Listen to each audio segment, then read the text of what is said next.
Juventus are a shadow of the side they were under Sarri with Allegri.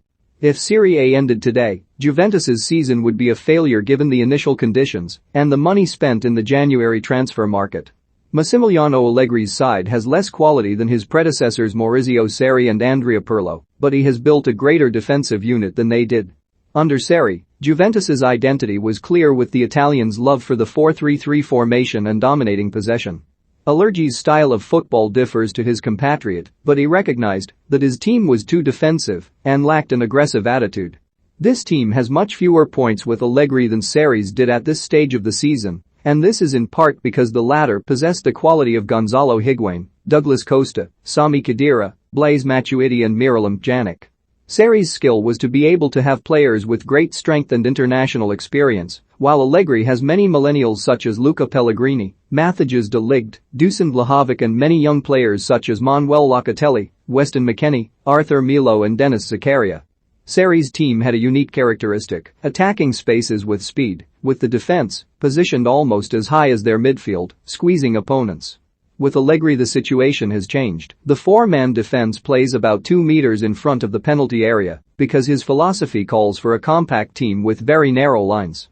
The risk is to physically destroy the attackers, forced to run for miles before approaching the opposing goalkeeper.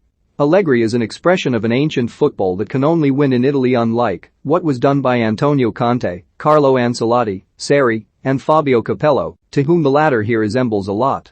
Allegri is a lover of numbers and statistics, a fascination he developed as a teenager while going horse racing with his grandfather.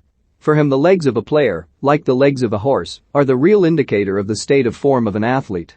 In recent times Allegri seems to have lost this bizarre talent and risks being ousted from the top 4 running in Serie A due to many managerial errors too. After 26 games, his Juventus side have 47 points, 8 points fewer than Pirlo 12 months ago, and 16 less than Sarri in 2020. Allegri is the protagonist of an ancient and perhaps primitive football, but he has always achieved great results. In the Premier League or in La Liga he would be less successful. His style is so akin to Capello that his ideology would hardly be appreciated at the likes of Real Madrid or Manchester City, where style is everything. Juventus have drawn 8 times this season in Serie A, and with this average of points they risk losing 4th place. Without access to the next Champions League, Juventus will lose around £33.5 million, which is essential to repay Vlahovic's fee and to further strengthen the club's finances. The great cyclist Marco Pantani, after a disastrous fall on the track, said, "Luck does not exist, but misfortune does exist." Juve are a rather unfortunate team in Europe because in the decisive moments their top players often pick up injuries or knocks that limit the quality of the team. In recent knockout defeats by Ajax, Lyon, and Porto, Juventus have always had serious injuries. Even against Villarreal they will be without their iconic centre-back pairing Leonardo Bonucci and Giorgio Chiellini, while Paulo Dybala will also be missing once more.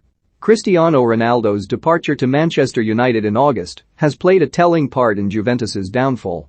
The iconic number 7 guarantees 20 to 25 goals a season and Juve haven't replaced that. Those strikes would have allowed Juventus to obtain the 7 points dropped against Empoli, Sassuolo, and Torino this season. Dybala is Allegri's biggest problem because his absence forces the coach to change form from his preferred 4-3-3 to a 4-4-2 formation. In his first year at Juventus, Dybala missed 31 days of the season due to muscle overload, while his second campaign was also injury-hit twice due to various muscle issues. In the 2017-2018 season, further muscle injuries saw him miss 42 days. The 2019-20 saw the season disrupted by the COVID pandemic, but even then Dybala was still beset by injuries. In truth, 2020 was the Argentine's darkest year. He was out for 125 days, and this heaped pressure on Pirlo from the off. Initially out for 50 days with a thigh injury, he then suffered a MCL knee injury later on.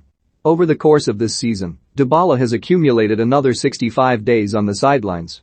Since joining Juve, Dybala has missed over 50 matches due to injury, totaling more than 365 days, with many of those encounters decisive for the club. He ended 2021 injured, lasting only 12 minutes during Juve's 1-1 draw at Venezia in Serie A on December 11. On Friday he had to be substituted on 53 minutes after suffering another muscular problem. He now needs a 10 days rest to avoid worsening the issue. For Dybala, this is the fourth injury in 5 months, too many for a top player who asks for a yearly salary of £8.4 million.